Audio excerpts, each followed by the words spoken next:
All right, so we're live. So we're here to talk about working remotely, and this is kind of a mashup of the meetup that I started, the Harbor City Kayak Club, and the one that Kelsey got started maybe, Design Lab. Anyways, I heard about Design Lab through Kelsey. So today we're going to go through, hopefully everyone can see that. Quick agenda, what is remote working, some tips, how to convert your job, landing remote, and then I've got a few resources, and then I'm going to open the floor to some Q&A because I've got my friend Matt here, who is also a remote worker, just like me. And there may be a few other hands up. Are there any other remotes? Yeah, quite a few. Perfect. So we should have a good Q&A session afterwards with lots of people to provide feedback. So I'll let Matt introduce himself. Yeah, hi guys. Matt. Yeah, I live in town here. Just moved back. We lived in Parksville for 5 years before that. I worked at BraveNet for 10 years as a sysadmin, most of that with Alex. And then, 3 years ago, I went and switched things up a bit and got a job with 37 Signals, based in Chicago, and half the team's remote there, half the employees. And I've been working there for 3 years. And, all remote, lots of fun. And there's me. I'm a software developer. I spent about 11 years at BraveNet with Matt on site in Parksville. I spent about a year in working remotely for a company in Vancouver called Wishpond. I was the only remote employee, so I can speak to that situation. And I just celebrated my year anniversary at Heroku, beginning of the month. Fully remote on a fully distributed team. And I'll touch base on why I have the distinction there. So what is remote work? Distributed is not remote. I call this out. So remote is someone who simply isn't in an office, right? That's like a designer who works by himself, does contracts at his house, calls out clients on the phone, meets them in coffee shops, right? They're remote. They don't really have an office. He's off on his own somewhere, right? Distributed can mean many things. It could be you're in a silo satellite office and the rest of the company is in some other office somewhere else in part of the world. So the majority of the people you interact with are not near each other. And sometimes you get this nice little thing in between where remote and distributed team members join up. And I'm somewhere in that middle, which is the sweet spot, if you ask me. So some tips for working remote. You have to be serious. You have to treat it just like you would an office job. Get up in the morning, put on some decent clothes, go out, get coffee, work in the coffee shop for a bit if you want. It really helps a lot of people if they create like a space at home that is their office. I've got a third bedroom that I kind of live in now that we have 2 kids that don't sleep through the night. But it's my workspace. I can close the door. It has a lock. It's the only place that has a lock inside the house. And when that door is locked, my son knows that I'm busy and that you shouldn't interrupt me. And he knows that he's only 3. So it works. Do whatever it takes. Like create a schedule. If you start at 9, you close at 5. Like keep that schedule. Do whatever it takes to get into a work mode. Yeah, I got the same thing. I got some space set aside that the kids know that they can't go in there whenever I'm working. They can't bug me. And then I really try to stay out of there on non-work time to make it that's the workspace and that's it. Yeah. I would love to have that set up, but unfortunately my 4-month-old spends more time in my bed than I do. So I worked out of the bedroom in our house for 2 years. So that was a little tiring. Be thoughtful. So always be thinking about the other members of your team and company, right? You need to overshare. You're not going to have casual exchanges that you meet like at the coffee table, you know, making coffee, or like in the kitchen. You're even like in the bathroom or whatever. You know, there's sometimes you have those creepy bosses that like to chat at you in the bathroom. Focus and pay attention during the meetings, right? This is a constant complaint that I get, even within my team members, right? So like you're sitting there, you're all online, you're all on your computers, sitting in a meeting through Google Hangouts, whatever, and someone is not paying attention. They're reading their email, they're like programming, doing whatever, right? It's very easy to do because you're sitting at the tool that you use to do the video conference meeting as well as your day-to-day job. So like close those things out, hide them away, do whatever, and pay attention to the meeting because it's super annoying when you ask that person, what is your opinion on this? And they're like, did you repeat that? Another thing that's super important, when you're in video chat, right, it's not the greatest tech yet. Google Hangouts can cut people off, and their video goes grainy every now and then, audio cuts in and out, right? Use visual cues. Like sometimes you're sitting there, maybe you're in a coffee shop with a lot of background noise, right? So you're on mute most of the time. Just a quick thumbs up. I agree, yeah, that sounds cool. Or like, sideways. We use this a lot. So thumbs up means yes, I agree. Thumbs down means no, let's talk about this some more. Sideways means I'll take it for the team. Keep your mouth shut. Fist of 5 is another thing that we use a lot. So it's just sort of like a general happiness rating. You can do it really quick. So like 0 through 5. 5 being like, yes, I'm jumping up in joy. Like I will quit my job if we don't do this. And this means I strongly disagree. I will quit my job if we do this. So you can do nice ranges in that, and so you can get instant feedback as to what you're doing and thinking about. Be present. So wherever you are, try to set a schedule so that others can rely on you for help, right? So if you're, and be consistent with it, or at least tell people and be very vocal that you're not going to be around during certain hours, right? Try to keep something that's pretty straightforward, 9 to 5 or 8 to 4 or whatever it is, right? If you're spread out over time zones, at least ensure part of your day overlaps, right? This isn't necessarily set in stone, and often it's very hard to achieve. Some of the teams at Heroku have employees that are like 14 hours ahead. So they're Friday, they're done work like halfway through Thursday. So it's hard to sort of like wrap your head around it first, but you have to be sort of conscious of where they are in the world and what time it is for them. And if you can get that overlap, then I think it's really helpful. Yeah, that's honestly, and that's one of our biggest complaints is, people not meeting up for meetings and things like that, and then people just disappearing, being unavailable. Yeah. It's really frustrating when people just drop off the map, and then my manager gets 6 IMs about where a particular employee is, and we can't find them. So be online. People aren't going to be sympathetic. If you're in a coffee shop and there isn't really good Wi-Fi because there's 100 other people trying to do the same thing you are, right? And you're in a video conference with them. Be careful not to be overly ambitious when you do roaming. It's kind of touches base with the Wi-Fi thing. If you can, get faster internet at home, right? Heroku will pay me $50 a month for my internet. I got upgraded to whatever the 120 is, right? Just to help with that video bandwidth because I'm in meetings with 12 other people over video chat. That sucks a lot of bandwidth. Be conscious of background noise, both visual and audio, right? So this speaks to you're sitting in a busy cafe and there's tons of people chatting, right? You're at a video conference with these people. Every time you unmute yourself, they're going to hear all that unless you've got like a $600 mic or something.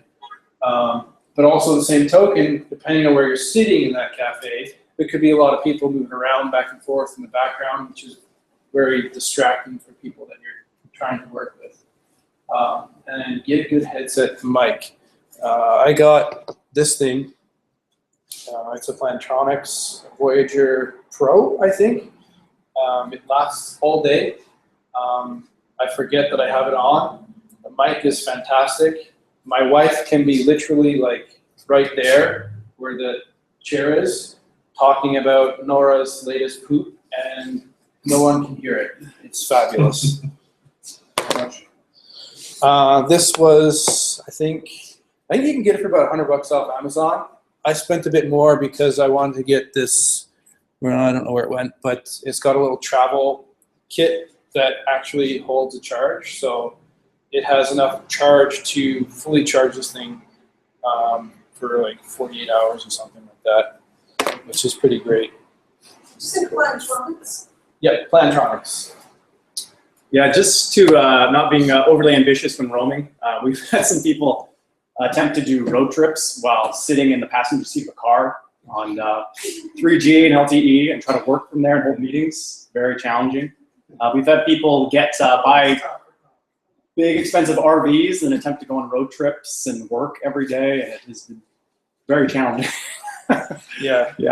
They end up planted in a Starbucks somewhere, sitting in a McDonald's. He was a really great guy, and we put up for a long time. But there was a team member who worked in the shed in his backyard, and he didn't have like a direct Wi-Fi connection out there, so he used his company provided MiFi. So he was always on like some sort of LTE network, Yes. which was kind of patchy.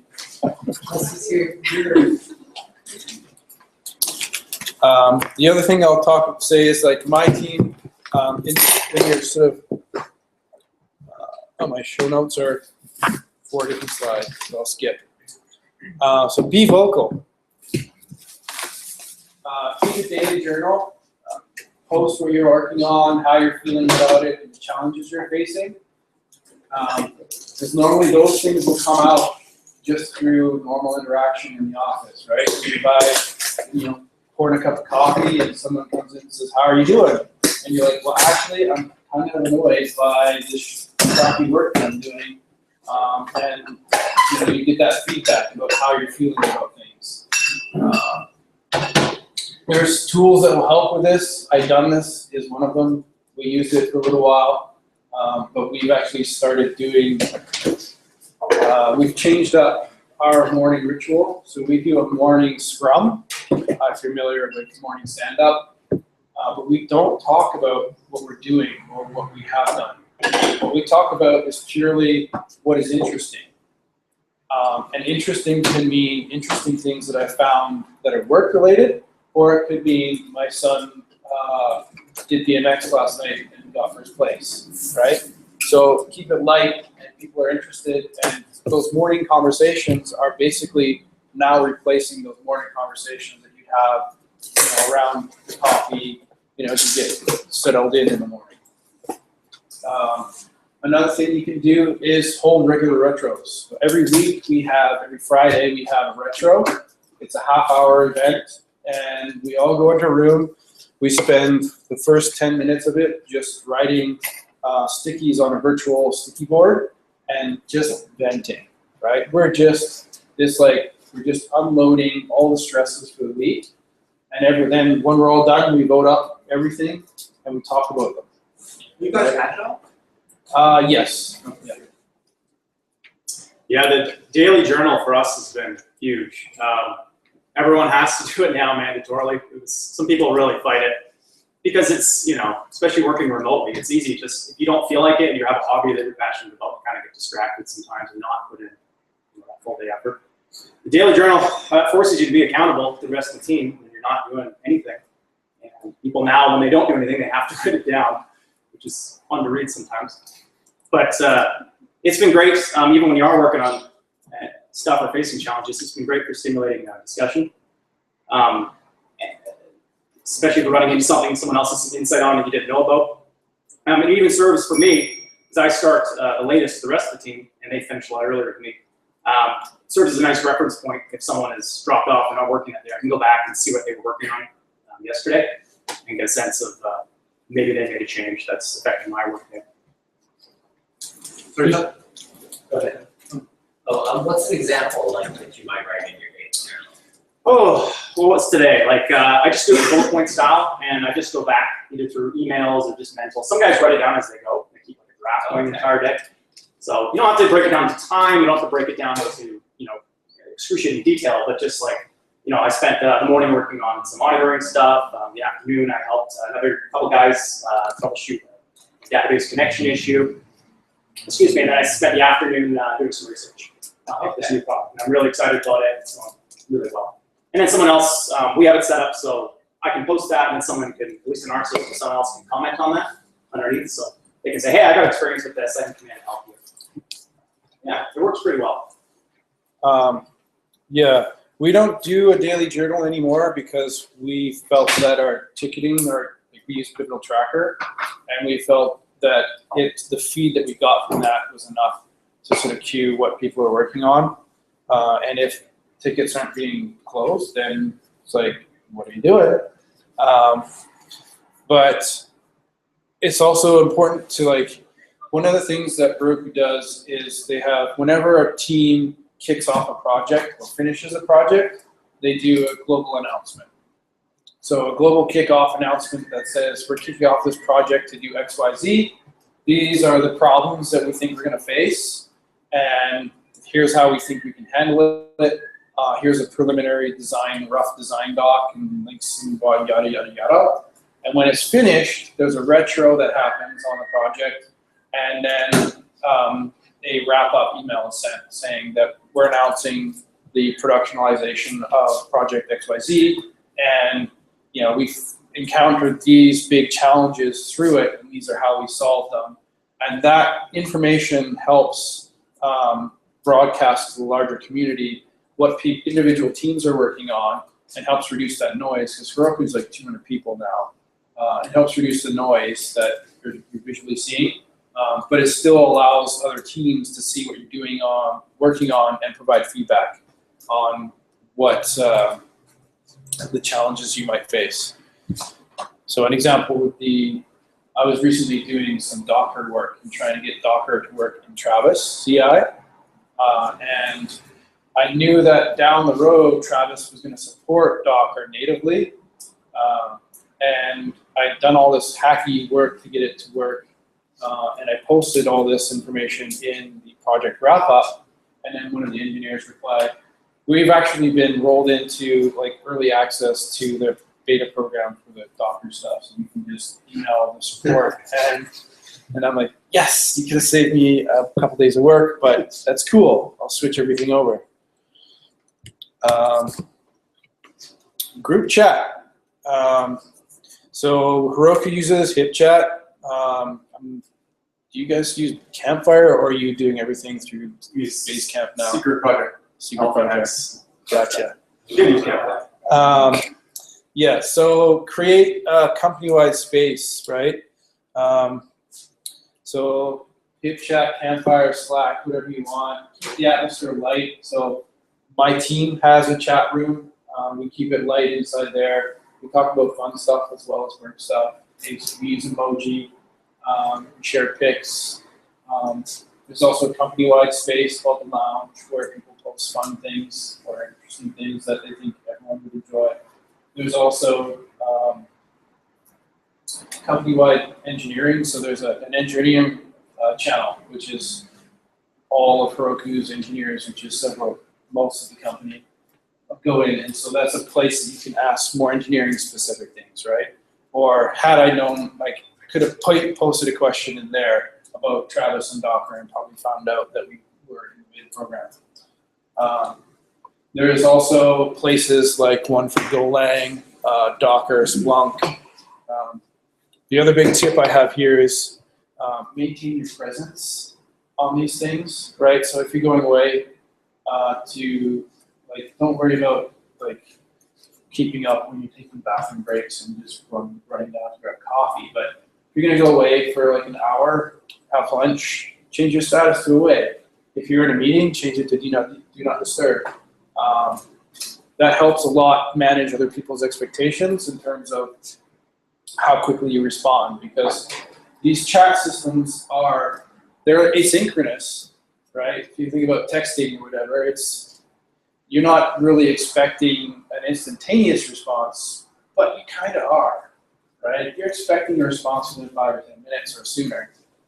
And the presence helps sort of make people aware that, okay, yeah, well, Alex is on lunch. He's probably not going to reply for an hour.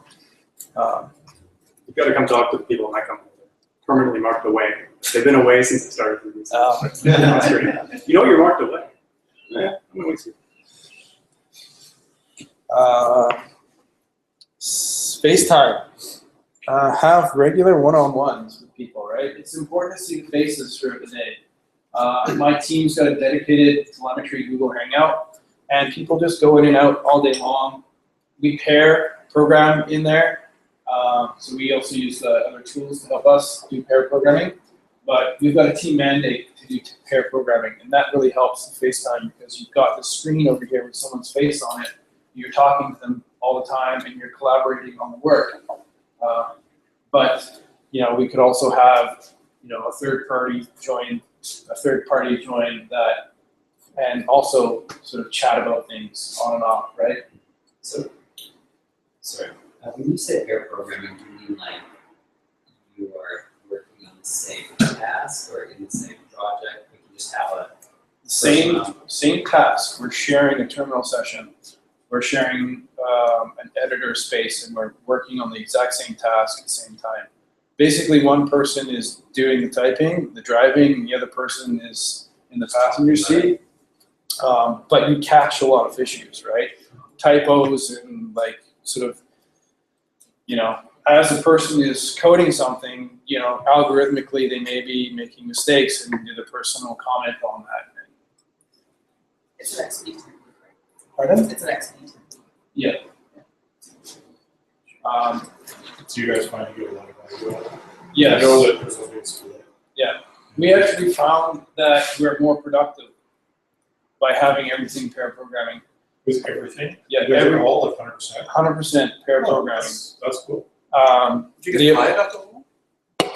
Pardon? Like I've done pair programming, but it seems like after a while, like you really sit on the ball and everything, right? No, we haven't. We do, everyone, I'm wearing it right now, everyone at Heroku wears a pager, right? We wear the pagers for our customers. And so my team is 3 members right now, and there's one person on call, and the other 2 are pair programming. So the person on call is handling interrupts and pages, and most of the time there's no pages. But you're handling any support questions that come in. You're handling any cross-team dependencies that are coming into the channel, people asking questions. And during that week, you're kind of soloing. So you do get that bit of solo, but once we hire on a 4th engineer, then they're going to have 2 guys pairing, or 2 sets of pairs working on everything. But I mean, when I say we pair program on all tasks, there are tasks that aren't necessarily best suited for that work. Yeah, some stuff is better. Yeah, some stuff's better. So what we do in our Pivotal system is we just have the assumption everything needs to be paired on, and if it isn't, then it's explicitly labeled that way. So the other thing on here is have regular one-on-ones with management. This is very important because it gives you a chance to check that you're meeting expectations, and also you can complain at them if they're not meeting your expectations. This is something that Wishpond didn't do very good for me. Very well. So.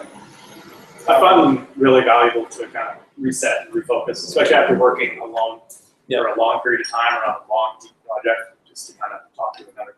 Yeah, and the focus. Confirm that you're on the right path. Yeah, the focus is not to be negative, and have negative feedback, right? It's all about positive feedback and making sure that everyone's on the same page.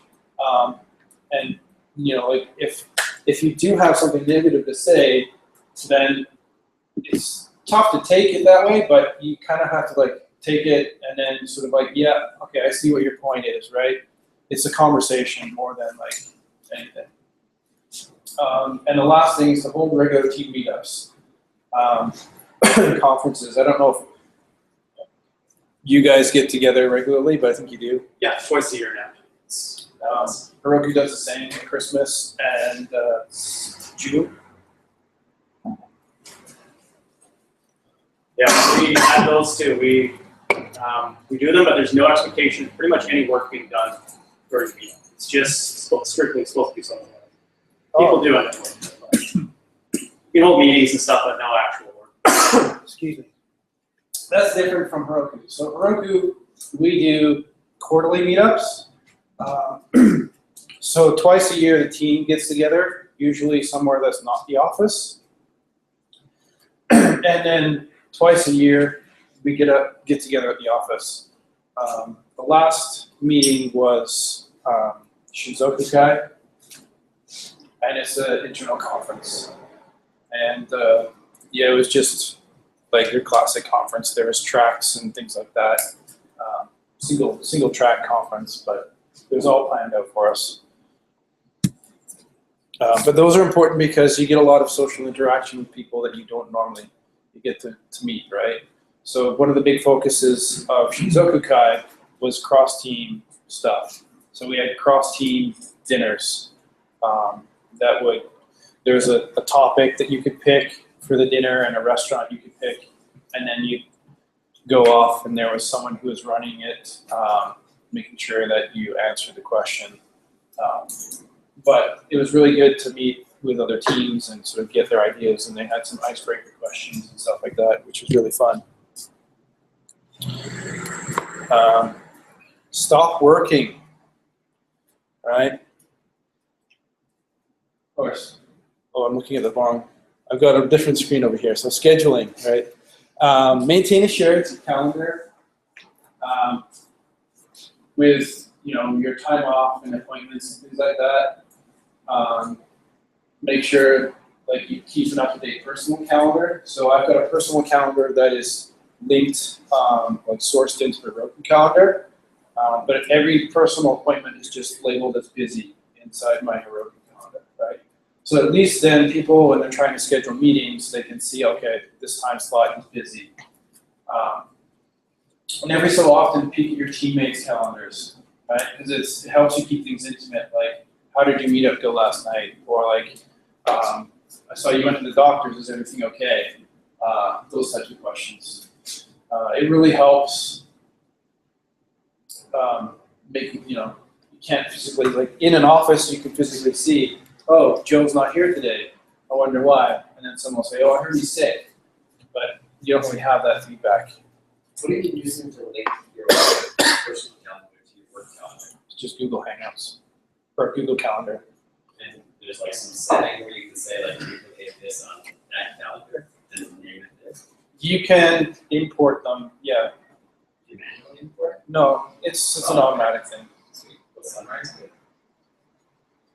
It's something that I set up through the Google Calendar like settings. Oh, okay.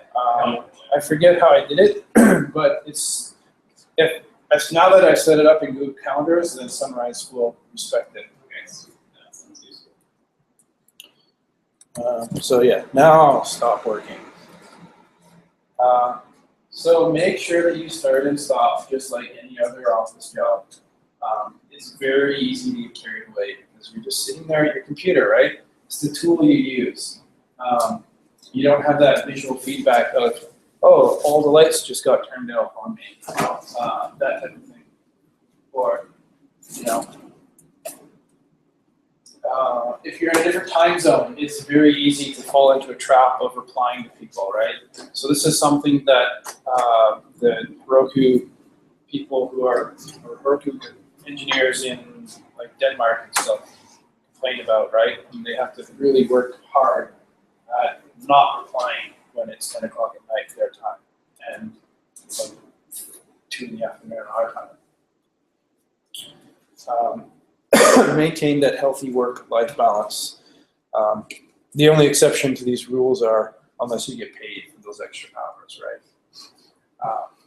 Slightly different if you're a contract, because you're billing by the hour. So if you wanted to earn some extra bucks, work a little extra, and get time to take the next day off, sure, whatever. But if you're just a salaried employee, there's no point, right? You're not getting anything else except for a path to burnout. Yeah, I get a automated email at 5 o'clock that says fill out your journal entry for the day. And so once I do that, like mentally, I'm just done. I don't add anything else onto that. What's your take on like working for a startup where you don't really have that option? Get shares. I'm Yeah, just curious. I've been there, I've done that.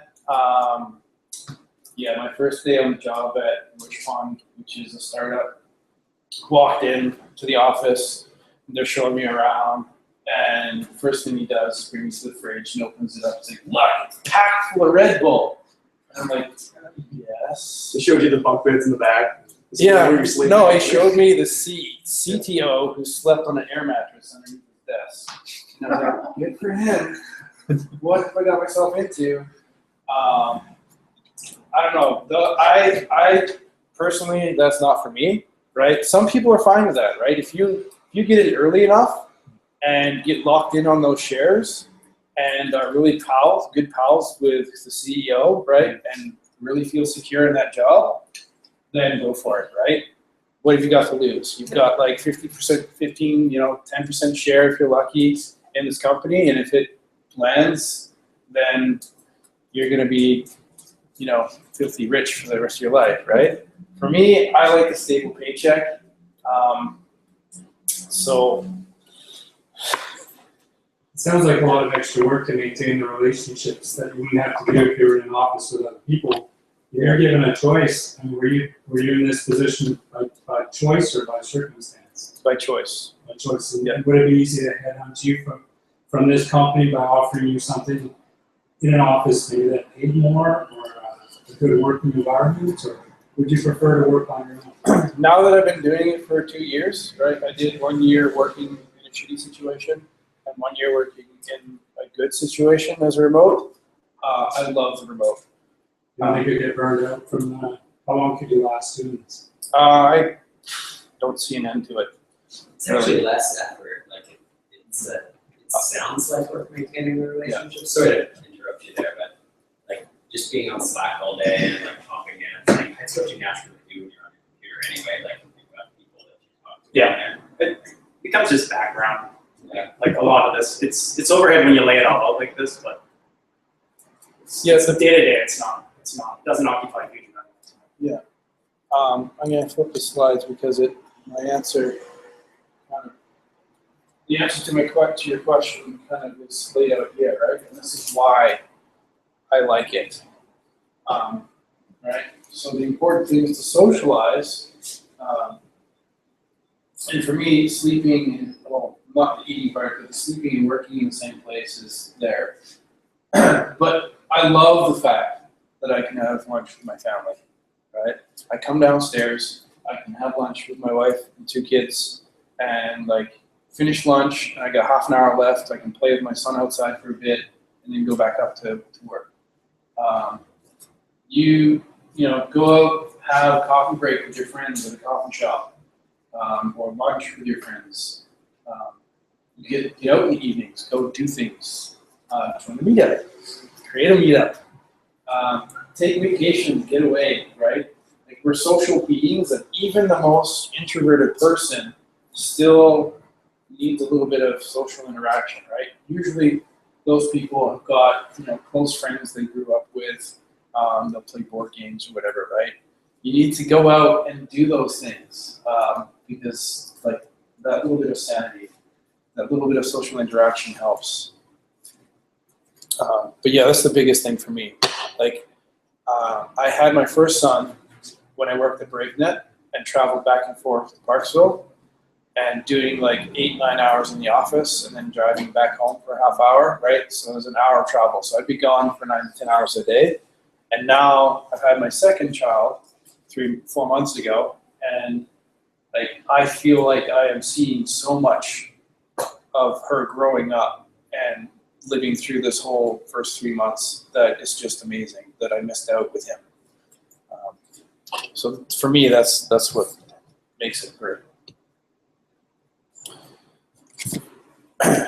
So how to convert your job to remote. If management has been burned already, good luck. Good luck. But you can try.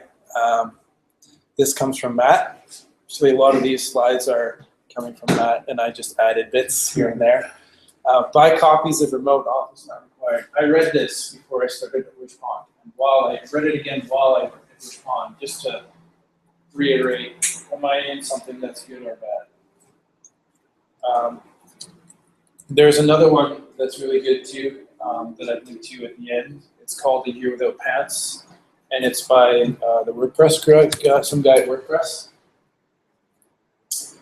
You can push management to allow some flex days to work from home, and then prove to them that it doesn't affect productivity.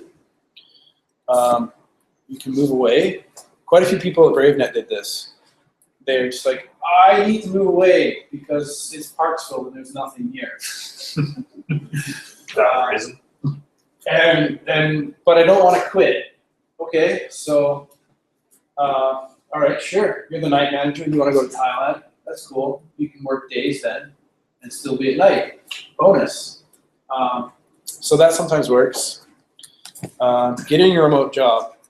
It's fairly easy. We work remotely, which I think is maintained by the 37, formerly 37 Signals guys.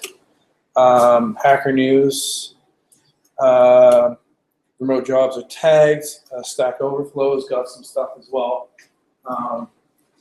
But you can also just Google as well. You can just Google and find out what companies are allowing remote work, and then check out their job boards and see if they have any open positions. That's essentially what I did with Heroku. From a design perspective, AuthenticJobs.com is really good. One, you can look at remote jobs on there. I think there's some other ones too for designers specifically. What was it? Authentic Jobs. Yeah. And sometimes, like smaller companies, they're a little more flexible. You do run into the trap of being the only remote employee, which is a lot of work. But sometimes you get luck out. It's also, well, sometimes too, there's bait and switch where they'll say, yeah, you can work remote, but their real goal in the long run is just to convince you to move there. Yeah. Which may, depending on how good the company is. Yes. Or they'll say, yeah, you can work remote, but we want you to start In the office. in the office, and then you never actually get to work remote. So some resources. Lucky for me, this Lucas Mazda has done an amazing job of keeping this curated list of awesome remote resources. There'll be another slide at the end with links to everything, so don't worry about capturing it down. But yeah, he's got like videos and articles, podcasts, like you name it, he's got it in there. And these are like extensive lists of things, and they're all excellent, excellent resources. So yeah, the book, there's The Year Without Pants that I talked about as well. Talks, like this one. So Q&A, we're all done. 40 minutes, 20 minutes to ask questions. We'll leave this slide up while we talk, ask questions. You can copy down these things. If you don't want to copy them all down, you could probably just copy this guy. This is actually what I've been using to present the whole time. Are you going to post this to the meetup? Yep. I'll post these links to the meetup as well. There's beer in the fridge if anybody wants. Yes, brought some good microbrews. So I've got I'll take whatever you got. Okay, so,